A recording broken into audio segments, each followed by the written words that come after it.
Welcome to Celebrity Investing, your go-to source for insights, tips, and updates on navigating the exciting landscape of personal and global finance. Please like, share, and subscribe for more exclusive content. In part 2 of this video, we'll go deeper into due diligence, legal checks, and practical tips for anyone curious about micronation property.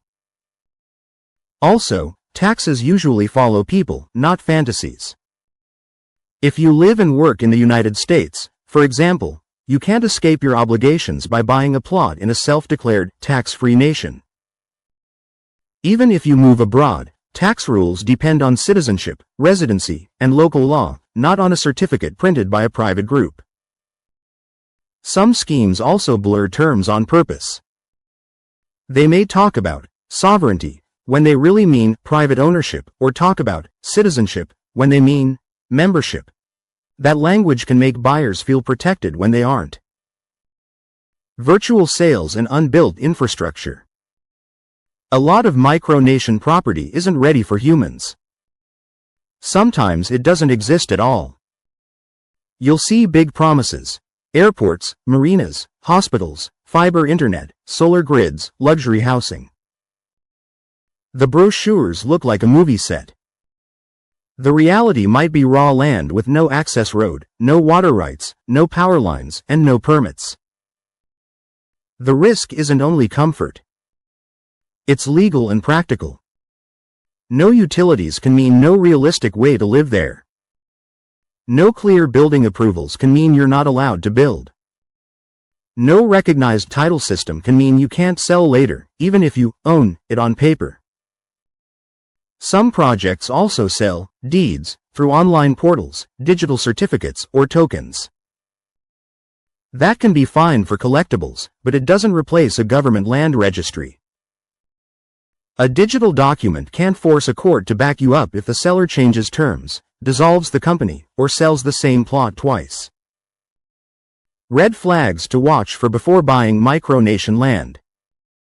If you treat micronation land like a high-risk collectible, you may be fine. If you treat it like normal real estate, you can get burned fast. Micronation real estate due diligence starts with one blunt question: who has legal control of the land today? Not in a story, not in a manifesto, but in an official registry that a court recognizes. Before you spend money, look for signals that the deal is more marketing than ownership. The biggest red flags often show up in the paperwork, not the videos. A practical pre-purchase check should include verified title in the recognized land registry, not just an internal, micronation registry. Clear jurisdiction: which country, state, or province controls courts and enforcement. Independent legal review by an attorney who works in that jurisdiction. Escrow handling by a real escrow service, not, we hold funds until launch. Permits and access: roads, docking rights, water rights, environmental approvals. Exit reality: who will buy it from you later, and how would that transfer happen? If the seller can't answer these in plain language, that's not a small issue. It's the whole deal. Micronation property also comes with a harder problem. If things go wrong, your options may be thin.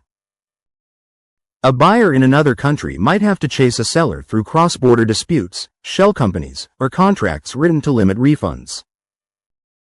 Even a win in court can be meaningless if the seller has no assets to collect. By the end of this video, you'll understand how to evaluate these offers and avoid getting burned. Stay tuned for more insights in future videos. Stay tuned and continue to watch our videos to gain valuable insights into the world of finance. Subscribe, like, and share to continue your journey to financial success.